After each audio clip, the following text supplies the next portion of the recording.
হাড় ভাঙ্গা খাটুনি খেটে মাস শেষে যে স্যালারিটা হাতে আসে সেটা যেন আঙুলের ফাঁক গলে বালির মতো বেরিয়ে যায়, তাই না?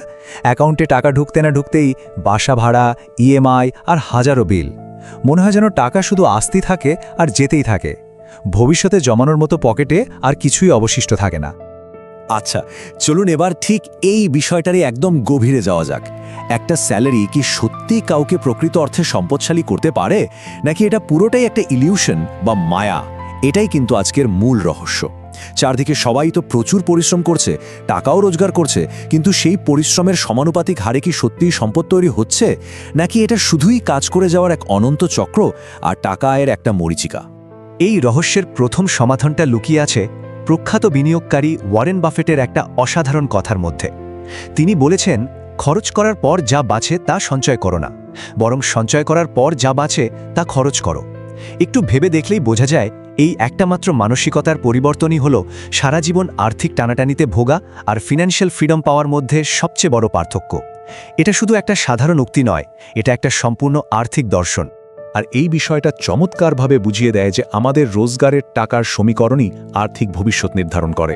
রোজগারের সাধারণ সমীকরণটা খেয়াল করলে দেখা যায়, প্রথমে ইনকাম, তারপর খরচ, আর শেষে জিরো সেভিংস বা শূন্য সঞ্চয়। অন্যদিকে সঠিক সমীকরণটা হলো ইনকাম, তারপর প্রথমেই সঞ্চয় এবং সবশেষে নিয়ন্ত্রিত খরচ। বেতনের টাকা ঠিক কোন ক্রমানুসারে ব্যবহার করা হচ্ছে, দিন শেষে সেটাই কিন্তু আর্থিক গন্তব্য ঠিক করে দেয়। প্রথম অধ্যায়, 3 বন্ধু 3 পথ। সাবটাইটেল, মুম্বাইয়ের গল্প। চলুন বিজয়, শুভম এবং আকাশ এই 3 বন্ধুর গল্পের মাধ্যমে বিষয়টা বোঝা যাক। এরা একদম একই ব্যাকগ্রাউন্ড আর ডিগ্রি নিয়ে মুম্বাই শহরে পাড়ি জমিয়েছিল, কিন্তু সম্পূর্ণ আলাদা আর্থিক পথ বেছে নিয়েছিল। প্রথমেই বিজয়ের কথায় আসা যাক। তার মাসে বেতন ছিল 30,000 টাকা। বিজয় ভাবল নিজের লাইফস্টাইল একটু আপগ্রেড করা যাক, তাই সে অফিসের ঠিক কাছে 12,000 টাকা ভাড়া একটা ফ্ল্যাট নিল আর 12,000 টাকার ইএমআইতে একটা চকচকে নতুন গাড়ি কিনল। অর্থাৎ তার 30,000 টাকা বেতনের মধ্যে 24,000 টাকায় সাথে সাথে ফিক্সড খরচে আটকে গেল। বাকি রইল মাত্র 6,000 টাকা অন্যান্য খরচের জন্য। ফলে সম্পদ বা ওয়েলথ তৈরির কোনো সুযোগই তার আর অবশিষ্ট রইল না। বিজয় আসলে লাইফস্টাইল ইনফ্লেশন বা জীবনযাত্রার মান বৃদ্ধির এক চমৎকার সোনালী ফাঁদে পা দিয়েছিল। স্যালারি বাড়ার সাথে সাথে যখন খরচও সমানতালে বাড়তে থাকে, ঠিক তখনই মানুষ এই ফাঁদে আটকে যায়। এটা কেবল বিল আর ইএমআই মেটানোর জন্যই কাজ করে যাওয়ার এক অন্তহীন চক্র।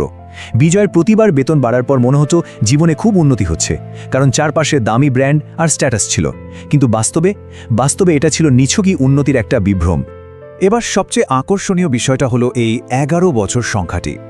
দ্বিতীয় বন্ধু শুভম কিন্তু বিজয়ের মতো চাকচিক্যের দিকে ছোটেনি। সে পানভেলের মতো ধুলোমাখা এক অনুন্নত এলাকায় মাত্র 10 লাখ টাকার একটা রিয়েল এস্টেট ইনভেস্টমেন্ট করেছিল।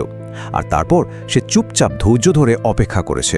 ঠিক 11 বছর পর সেই 10 লাখ টাকার সম্পত্তি নীরবে বেড়ে 90 লাখ টাকার বিশাল অ্যাসেটে পরিণত হয়েছিল।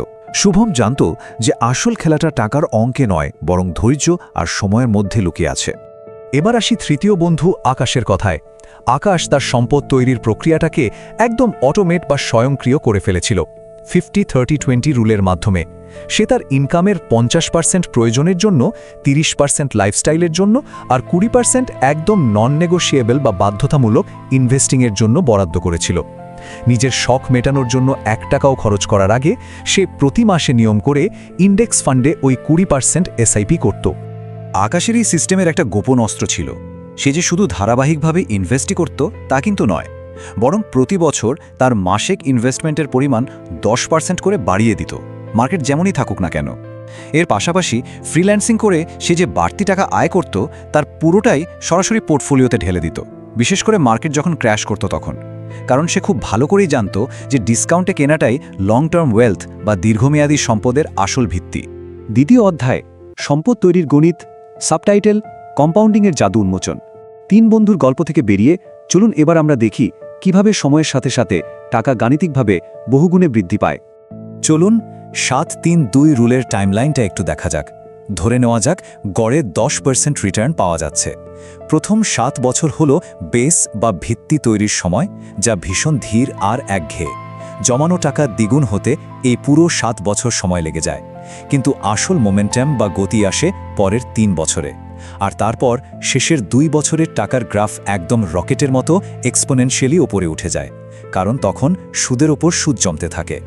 চলুন এগিয়ে যাই এবং দেখি এটা কিভাবে ধাপে ধাপে তৈরি হয়।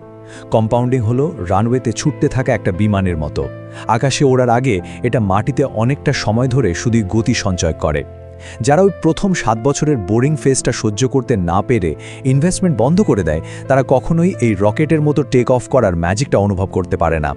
বয়সের সাথে এই গাণিতিক হিসাবটা মেলালে দেখা যায়, কেউ যদি 25 বছর বয়সে মাসে 5,000 টাকার এসআইপি শুরু করে, তবে সে কম্পাউন্ডিংয়ের জন্য পুরো 30 বছরের একটা লম্বা রানওয়ে পায়। অন্যদিকে কেউ যদি 35 বছর বয়সে শুরু করে, তবে সে পায় মাত্র 20 বছরের রানওয়ে। আগে শুরু করাটা এখানে একটা বিশাল, বলতে গেলে অপ্রতিরোধ্য সুবিধা এনে দেয়, কারণ এখানে আস্ত একটা দশকের বাড়তি রানওয়ে পাওয়া যায়, আর এই বাড়তি সময়টাই হলো টাকার আসল জাদুকর। আর এই দেরির ফলাফলটা রীতিমতো চমকে দেওয়ার মতো। এই 50% সংখ্যাটি তার প্রমাণ। ইনভেস্টমেন্ট জার্নি শুরু করতে মাত্র একটা দশক বা 10 বছর দেরি করলে, একদম একই পরিমাণ টাকা ইনভেস্ট করলেও শেষ বয়সে মোট সম্পদের পরিমাণ প্রায় অর্ধেক হয়ে যায়। হ্যাঁ, শুনতে অবাক লাগলেও সত্যি, স্রেফ 10 বছর দেরির কারণে চূড়ান্ত সম্পদ অর্ধেক হয়ে যেতে পারে। সুতরাং এই পুরো আলোচনার সবচেয়ে গুরুত্বপূর্ণ বিষয়গুলো হলো, সম্পদ কখনো শুধু ইনকামের উপর নির্ভর করে না, এখানে সময় হলো সবচেয়ে বড় হাতিয়ার। হঠাৎ করে অনেক টাকা ইনভেস্ট করার চেয়ে ধারাবাহিকভাবে ইনভেস্ট করা বেশি জরুরি, আর লোক দেখানো চাকচিক্যের চেয়ে আসল সম্পদের মূল্য অনেক বেশি। প্রকৃত আর্থিক স্বাধীনতা আসে শৃঙ্খলা থেকে, শুধুমাত্র একটা মোটা অঙ্কের স্যালারি থেকে নয়। আমরা আমাদের আজকের এই বিশ্লেষণের একদম শেষে চলে এসেছি। যাওয়ার আগে ভাবনার খোরাক হিসেবে একটা দারুণ প্রশ্ন থেকেই যায়।